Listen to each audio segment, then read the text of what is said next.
Hi all, today I'm here for my first gaming router review for Player. NETGEAR have sent over their Nighthawk Pro Gaming XR1000 router for me to take a look at. The XR1000 is NETGEAR's third pro gaming router and their new flagship, which comes running Duma OS 3.0, a router OS developed in partnership with NetDuma. But first,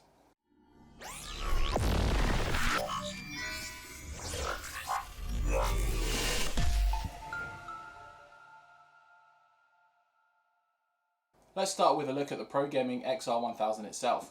Having removed it from the box, which is all cardboard by the way, we get the router itself, a 30-watt power plug with UK and EU adapters, a pack of paperwork including a handy quick start guide in English, French and German, and finally a 1 meter flat black Cat5e Ethernet cable. The XR1000 itself is comprised of a black plastic shell throughout with red mesh accents on the front and top which highlight NETGEAR's Pro Gaming colour theme. These meshed areas also allow ventilation throughout the router, which are more than enough as it doesn't run particularly hot, you'll be pleased to know. Unsurprisingly, as we've seen on the channel before, the router has the typical Nighthawk styling, which I'm personally a big fan of. On top we can see the Nighthawk Pro Gaming branding with a large LED which has colour for its status, red for an error and white for fine. Below that we see 8 small LEDs with corresponding labels, 4 on the left and 4 on the right. These indicate an internet connection, in this case WAN, the 2.4 and 5 GHz Wi-Fi bands, and a USB 3.0 connection on the left. The included 4 gigabit LAN ports are on the right. Finally at the bottom is the Wi-Fi on-off and WPS connect buttons. The bottom is covered with ventilation too and 2 screw brackets, so wall mounting the XR1000 is possible should you wish. 4 rubber feet provide some clearance to allow air to be drawn underneath using convection. This is also where the router information can be found, including the serial number, MAC, and out of the box SSID and password. The 4 antennas are handily labelled so you know exactly where to screw them in. Simple and easy. So let's talk some specifications. Dimensions are 11.61 by 7.87 by 2.51 inches or 295 by 200 by 64 millimeters and weighs in at 1.32 pounds or 600 grams. In the real world it was much lighter than I was expecting it to be. Of course, this being a Wi-Fi 6 AX5400 platform, it comes with all the Wi-Fi 6 goodies like MU-MIMO and OFDMA, which allows one transmission to deliver data to multiple devices at once. The brains of the outfit is a 1.5 GHz triple-core SoC using the Broadcom BCM6750, paired with 512 MB of RAM and 256 MB of flash storage. Radios include a 2x2 solution for the 2.4 GHz band housed in the BCM6750.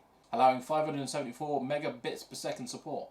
For 5 GHz we have a separate solution, the BCM43684 in a 4x4 configuration supporting 4804 megabits per second for the 5 GHz band, while the 4 LAN and WAN port is supported by the BCM6750. The BCM6750 is also compatible with Wi-Fi 6E, as is the BCM43684 used in this solution. This hopefully means NETGEAR could upgrade this solution to support the newer standard in the future. The single USB 3.0 port allows printers or USB hard drives or SSDs to be connected, so NETGEAR have included ReadyShare in the XR1000 with access to FTP, HTTP and SMB sharing options. Finally, the router can be configured to work in 3 modes: router mode, AP mode and bridge mode. It's great to see these options. It's a shame that there is no real mesh implementation here, but it would impact into other product lines, so I do understand why this isn't included. Now seems like a good time to dive into the user interface and take you for a look around. Setting up the XR1000 out of the box was super simple, and NETGEAR gives you a couple of options here. Firstly, you can use the Nighthawk mobile or cell phone app to configure the router, so I'll start here. Alright, so here we are. We're going to open the app. It's going to check for an internet connection. It's going to detect a product and not find one because we need to click a new system setup button there in the middle, so we're going to go ahead and click that now, and it's a Wi-Fi router. We're going to scan for the QR code on the top of the router there, and it's going to run us through a whole bunch of steps. So it wants us to restart the modem, unplug your modem, plug in your modem and connect your Nighthawk. So it basically just wants you to reset your internet, your modem, and then it wants you to connect the XR1000 to it. Now it's doing the initial startup, there we go, and it wants us to join network NETGEAR 62, so we're going to connect to that. So there we are. Now it wants us to personalize our settings, and we're going to start by creating the Wi-Fi network. We're just going to use the default one that comes with the router, and that's NETGEAR 62 with the password moderndaisy346. So we're just going to go ahead and click next. Set up an admin login using the default username admin, and then just whatever password you like. Next up are security questions. Go ahead and fill these out. Now you need these in case you can't remember your password. It's just like a password reset thing, so go ahead and fill those out.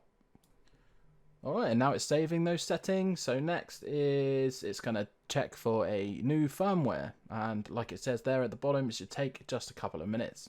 And yay for us, the firmware's up to date, so we're going to go ahead and click OK. And there we go, it says the router is up and running. So we're going to click OK. Now the next thing on offer is NETGEAR Pro support, and that basically extends the complimentary 90-day support and warranty. For $19.99 you get a 3-year extended warranty, and for $59.99 you get the warranty and the phone support with 24/7 access to tech support. If that's something that interests you, then you can go ahead and do that here. Okay, and here we are on the Nighthawk home screen. Now in the top of the middle you can see a picture of the router itself, and it's telling us that the internet connection is online. Let's start with Device Manager, and it's Device Manager icon there on the top left. So we click that, and it's going to basically tell us whether we have devices connected over Ethernet or the 2.4 or the 5 GHz Wi-Fi band. Here you can of course disable them as well, give them access and all that good stuff too. Next up is labeled Security, but this is where you activate your trial of NETGEAR Armor. So you just click the Activate Trial button, and of course this will activate your 30-day trial. Next up is the internet speed test, and it uses speedtest.net just to get a reading and take a speed test and all that good stuff. Up at the top there we can see history as well, so it comes up with a whole bunch of previous tests that you've done as well. Next up is Wi-Fi settings, and here we can change the 2.4 and 5 GHz Wi-Fi names separately, as well as the passwords, or you could just go ahead and enable Smart Connect here as well, which links the 2.4 and 5 GHz bands together into one single network, and then that way it intelligently adds any Wi-Fi devices to 2.4 or 5 GHz bands respectively. So we're going to glance over the guest Wi-Fi, but that's where you basically activate that. And then finally, there's the traffic meter on the bottom right there. But basically what that does is it gives you a detailed list of how much data or bandwidth you've used over a 24-hour period, a weekly period, or finally a monthly period. So it's a good piece of information to have. Of course, the web GUI offers a lot more setup and configuration options, so let's reset the router once again and take a look here. The initial setup is a simple I agree and next clicking exercise where the router configures a connection to the internet, does an internet speed test, asks you to fill in admin account settings such as login password and security questions in the event you can't remember said password, a quick Wi-Fi setup changing the SSID and security key, and a firmware and software internet upgrade check. Next, the NETGEAR product registration page loads, or in my case, doesn't. This was rectified with a right click and reload page. Regardless, here you are prompted to create or sign into your NETGEAR account and activate the warranty and 30-day Armor trial. Finally, after signing in, we're greeted with the Dashboard tab. The Dashboard tab displays information about the internet status, guest and guest wireless status, CPU usage, network overview, and installed wraps or router apps. I'm going to start by drawing your attention to the left-hand menu with the navigation menus. In my option, some more initial configuration is needed to get the most out of the XR1000. Starting with the WAN setup page. If you, like me, have an internet connection that uses something other than an MTU of 1500, then go ahead and change it here. Personally, my 4G internet connection uses an MTU of 1400, so I went ahead and changed it here. Next is wireless setup, and in here I found that by default OFDMA in the 2.4 and 5 GHz options were disabled, so go ahead and turn those on. NETGEAR, if you watch this, please have these enabled in the next update. I don't understand why they're disabled by default. Enable Smart Connect is the next box. I personally favour this as it combines the 2.4 and 5 GHz into a single SSID and intelligently decides for you what band of Wi-Fi to assign that device to. In practice, this works perfectly, though this is totally optional, so do whatever you prefer. Finally, in the advanced options under the wireless setup, at the bottom, MU-MIMO is also turned off by default. Go ahead and enable that too. OFDMA and MU-MIMO are Wi-Fi 6 or AX features that have a detrimental effect on wireless performance throughout when lots of devices are trying to communicate with the router simultaneously. Again, NETGEAR, please have this enabled by default in the next update. To reduce the review length, other options include setup, monitoring tools, content filtering, administration tools, USB functions, and advanced settings. Now the setup is done, let's take a look at what makes the XR1000 a pro gaming router. GeoFilter. The GeoFilter can help reduce a cause of lag by limiting the distance of the hosts or servers you play on. Set your home using the location pin and set your distance with the slider. Ping Assist enhances your GeoFilter by allowing servers or players located outside your GeoFilter range to connect to you if they have a low ping.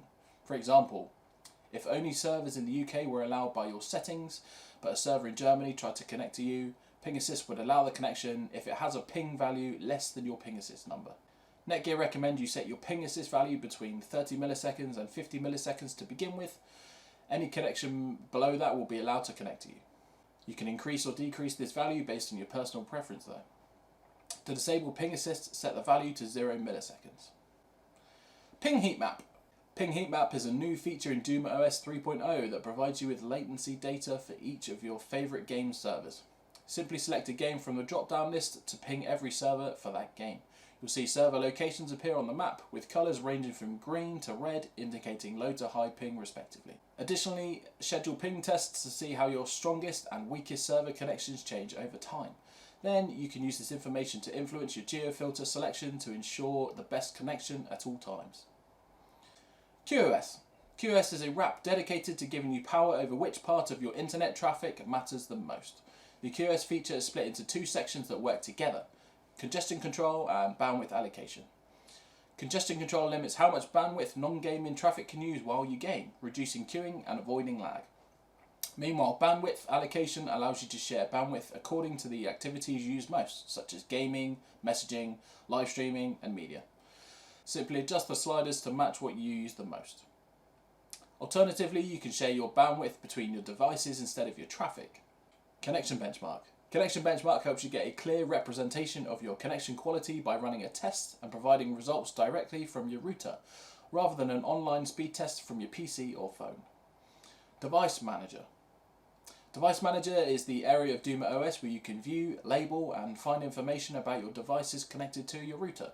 Dynamic device trees show where and how devices connect to your network, updated in real time as devices come online. View the details of each device and give them custom labels to make them easier to identify throughout the various wraps and features of DumaOS. You can also block unknown devices that are connected to your network. Network Monitor. Network Monitor provides you with statistics about your network connection, broken down by device, application, and the type of traffic in real time. Clear graphs make finding bandwidth hogs and tracking lag spikes easy, taking the guesswork out of troubleshooting and enabling you to make informed decisions on how to best utilize QoS. Network Snapshot is a panel that shows the current bandwidth usage of every device currently connected to your network, while Network Overview shows a holistic depiction of overall bandwidth usage in a live graph. The application and category breakdown panels portray where how much bandwidth is being used by specific processes in a device. Traffic Controller. Traffic Controller lets you set rules for specific devices and traffic, allowing for flexible and scheduled blocking and freezing of internet access. With Traffic Controller, traffic can be blocked based on application, device, or port in accordance with your schedule. For example, parents can use Traffic Controller to easily block all traffic for their children's devices, or specifically block gaming and streaming on the PC when it's homework time. For smart homes, you can close internet access to your unused ports to ensure your home keeps unwanted intrusion at bay. The Traffic Rules panel allows you to add and view all of your rules, as well as details of when they apply. The Event Capture panel provides details on when rules have become active and blocked traffic. And finally, System Information. System Information is a more detailed version of the dashboard and provides information on CPU usage, RAM usage, flash usage, system info, network status, installed wraps, internet status, wireless status, and logs. So it's safe to say that the DumaOS 3.0 is a pretty decent OS with features gamers will appreciate. I'm sure you'll agree. My only gripe is at times it gets a bit sluggish and takes around 60 seconds to process an update. Wraps can also take a while to load and even sometimes resulting in an error message resolved by a refresh. So I can only presume the hardware is being pushed near its limits by the DumaOS 3.0 software. Hopefully firmware and software updates could help here too in the future. So let's start with some bandwidth testing. A 2 GB ISO test file was used and transferred between my PC and file server using Ethernet from the router to the NAS and Wi-Fi between the PC and the router using an Intel AX200 2x2 Wi-Fi 6 card at 10 foot and 40 feet ranges. The length of time it takes to transfer the file indicates its transfer speed result. At 10 feet, the transfer speeds were 109 megabytes or 877 megabits per second. At 40 feet, the transfer speeds were 100 megabytes a second or 800 megabits a second. And using gigabit Ethernet, the transfer speeds were 113 megabytes per second or 904 megabits per second. Testing the ReadyShare feature on the router using a portable SSD using the gigabit Ethernet connection, I got a respectable 103 megabytes per second read and 80 megabytes per second write using an SMB share. So I have no problem recommending the XR1000 as a mini NAS server, if that's something you are also considering. So the performance figures overall are pretty good. What about gaming? So this is a good way to show you how the geofilter stuff works, and what's happening is I'm loading up Modern Warfare in the background here to do the testing, and in a minute you'll see a whole bunch of white what looks like servers and players. If we look up here, you'll see a whole bunch of them, and you might even see some block servers and players out on the outside here. So it's found a server over here. There we go. So it's found servers inside the 500-mile radius, and it's found a whole bunch of servers on the outside and players as well that it's blocked. So it's basically what it's done here is it's connected to a Modern Warfare server inside this radius, and we to keep the ping or the connection to the server as low as possible. So I just figured that I'd quickly show you guys that too. So yeah, it does go to show that this does indeed work. So we move over to the game, and what I'm going to do is just load up something multiplayer, just so I can show you. What we're going to do up here is the latency is going to come up here in the top left up there. Unfortunately, I can't make that any bigger for you guys, but it's definitely up there in the top left. So we're going to keep an eye on that. And then what I'm going to do is in the background, I've got Netflix set up and ready to go with a little bit of Archer, and we're going to see what sort of impact just loading up or loading an episode of Archer has on the latency while we're playing a game, just to do a test. So here we go, and just looking at the latency up in the top left, and it seems to be hovering somewhere around the high 50s. The high 50s, low 60s. Which again, like I say, that's attributed to the fact that I'm using a 4G internet connection and stuff like that. But it's enough to game and stream on for sure, and that's what I do. So no complaints really. So mid to high 50s for the latency while we're connected to this server, it looks like. So what we're gonna go ahead and do now is just load up an episode of Archer in the background, just to see what happens really to the latency. How the game reacts and all that good stuff. So let's do that quickly. So there we go, over to Archer, and that's loading in the background. As we can see, the latency's gone up a bit, like a tad. It did go up to quite high, quite high at first while it was doing its initial buffer, but it's kind of settled back down to 58 again. So, and it's definitely still playing in the background, just to prove it. There we go. So yeah, there was a little bit of an effect at first when it took the hit at first, but as we can see now, yeah, it's the latency's kind of fluctuating. But again, that's obviously due to the connection type, and this is all stuff you have to take into account as well. And obviously, I'm going to give my opinions on that in the roundup as well. So, yeah. We could clearly still see a latency jump to around 110 milliseconds when the Netflix show was loaded in the background initially. I did this test to simulate additional load or traffic, which would be a typical use case scenario for a home router being used by multiple devices at once. Fortunately, as we saw, it didn't affect gameplay at all and was quickly back to 58 milliseconds ping in a few seconds once the initial traffic flow was done. Another positive for the XR1000 was how well it held a constant ping or latency even when I was gaming on my 4G internet connection, especially when 4G or LTE internet is prone to have constant ping or latency fluctuation.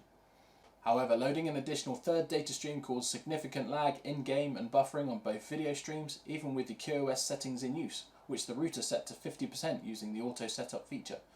That being said, I put blame here on my use of mobile internet, which has slow download and upload speeds and inherently higher ping when compared with more commonly used fibre or cable connections, which offer, typically, much higher speeds and lower latency, which is where I believe the XR1000 would be ideally paired, especially in a multi-user / gamer environment like a house. So with that information, is the Nighthawk Pro Gaming XR1000 for you? Well, if you are 1. Wanting to play a specific online game that can benefit from ping management, 2. A streamer looking for streaming orientated QoS, 3. Wanting a router that runs a gaming optimized OS, 4. A host of gaming traffic monitoring tools, and 5. Looking for a Wi-Fi 6 router. You'll find this router a must-have, and at £349 or $349 at the time of writing, the Nighthawk Pro Gaming XR1000 is a substantial outlay. But for the gaming optimised and feature-rich options the XR1000 offers, it walks away today with Player's Gold Award. However, if you 1. Have an internet connection where the download upload speed is lower than 20 megabits a second, 2. Want a router with more than 4 LAN ports, 3. Want a router with multi-gig LAN / WAN, 4. Want a router with link aggregation, then consider the Nighthawk RAX 120 I reviewed on the channel recently as an alternative. Big thanks to NETGEAR for sending in the Nighthawk Pro Gaming XR1000 for today's review. That's it from me. Once again, I've been Dave from Player TV. Thank you for watching. Like, share, subscribe, hit the bell, all that good stuff, and I'll see you in the next one. Bye bye for now.